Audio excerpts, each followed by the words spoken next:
Welcome back to Trading 360. It's time for our 360 round. We're talking and taking a look at Prime Day. Prime Day for Amazon begins tomorrow. It's a 2-day event. Remember when it was 1, but then they made it 2, and it's been record after record every single time. Nick Jonas is with us, equity research analyst at Citizens JMP, and Matt Montefusco is with us, wealth advisor at Point Wealth Capital Management. Matt, I'll start with you. Do we foresee records? We've heard some of the retailers saying that consumers have been a little more selective lately. What are your expectations, Matt? Yeah, I think Prime Day is going to be very solid. Expectations are coming in around 14.5 billion, which is about a 10% increase from last year. It's also going to be cool to see Rufus, which is Amazon's AI-powered shopping assistant, which is fully trained on Amazon products and customer reviews. So it's going to be cool to see if Rufus can save customers time and also save Amazon in returns, which should really save them money. But overall, I think the consumer is ready to spend. You know, the expectations is for consumers to spend about $300 on Prime Day, which is about double of last year. And I think consumers will definitely be looking for deals, but once they find the right deal, they're definitely going to start buying. All right, so with that, I mean, your expectations are a growth of about 10% year over year. Nick, what are some of your thoughts?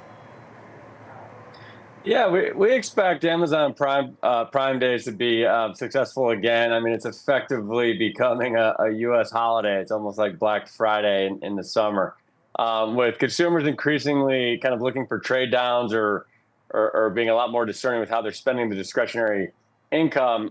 We think Prime Day is likely a big opportunity for folks to potentially get ahead of back to school, which Deloitte has kind of put out a report expecting that to be down for the first time in 9 years. So Prime Day, impacts the entire industry. Other retailers build sales events around it as well.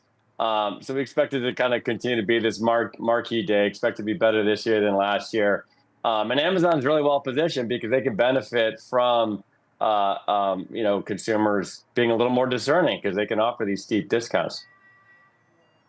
Yeah, understood. I mean, Nick, what do you think is the competitive landscape too? Because you have the other retailers that step in and try and take, for the people who are interested in spending, they say, come to us, don't go to Amazon.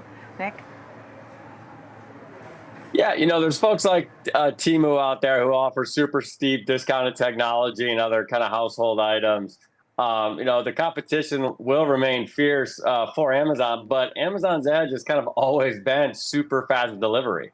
While there's a lot of other channels to get things, not many retailers can get you something same day, next day, or within 2 days with almost certainty at this point. So, we view, Prime Day and Prime memberships is still valuable and still a competitive advantage for the company. Yeah. And Matt, you talked about Rufus. You mentioned the AI prospect. There's also sports broadcasting rights is something that's interesting to you. Is Amazon a buy to you as the stock's at 193 today, and why? I think so, yes. Amazon has a lot of good things going for them. You mentioned sports. Amazon's really trying to get into the advertising business, and dumping $3 billion into sports broadcasting is the best way to get that done. They've committed $1 billion to the NFL and $1.8 billion to the NBA, which is really going to draw eyes and advertisers to Amazon Prime Video. So I think Amazon is a little bit highly valued, but I think Amazon, as long as broadcasting and their AI prospects can pan out, there's a lot more growth. Yeah, there's also Amazon Web Services. We didn't talk in depth about that, Nick. So tell me some of your thoughts there. And do you think Amazon's a buy? Yeah, we have Amazon rated a market outperform. We see, at this valuation, it's definitely a compelling opportunity in our eyes. When you think about generative AI, their position within cloud, they're the dominant cloud player.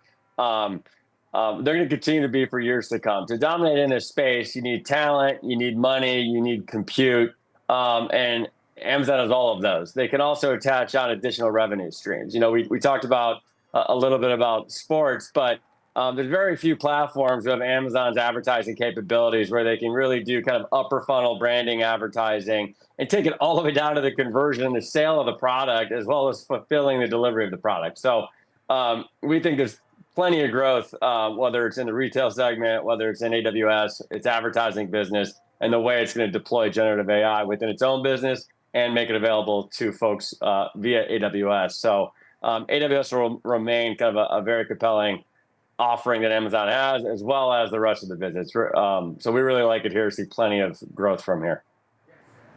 Yeah, and I don't know how you guys view Amazon. I mean, it's up for grabs whether it's retail or tech, tech related. Matt, I mean, it did go into the Magnificent Seven.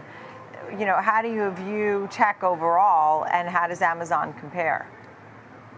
Yeah, I mean, tech overall is obviously the space to be. It's going to be very driven by AI. Amazon's AI prospects, I think Amazon's not as behind as people think. Yes, they don't have the flagship Chat GPT product that OpenAI has, but they did just recently invest $4 billion into Anthropic, which is the maker of the AI assistant Claude. And what they're really focused on is the Bedrock function in AWS. What Bedrock does is it allows users and companies to build their own do-it-yourself AI models and also have access to Amazon's large language models. That's going to be important because companies won't be pigeonholed into only using one model to build their apps. And I think because Amazon is so big, they can leverage their cloud computing consumers and have cloud computing and AI built into one platform, which is going to make it really easy for consumers not having to migrate their data to a different AI company. Yeah, and as we think about the race, the AI arms race, and how there's certainly a lot of optimism surrounding Amazon's Prime Day and the growth prospects for this year overall. Final thoughts here, Nick.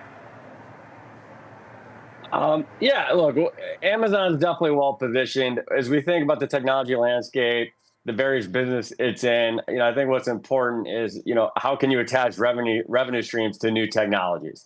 And Amazon is very successful in advertising and cloud computing and third-party e-commerce and its first-party e-commerce, as well as a growing business in groceries. So we really like Amazon as its position today. We think its growth prospects are underappreciated by the market. I know we're kind of in the max hype cycle around generative AI. They will definitely be a player in this space for years to come, and we expect ongoing growth essentially across all its verticals. Yeah. Nick Jonas and Matt Montefusco, thank you so much. Nick of Citizens JMP, Matt, Point Wealth Capital Management. A good look there at Amazon.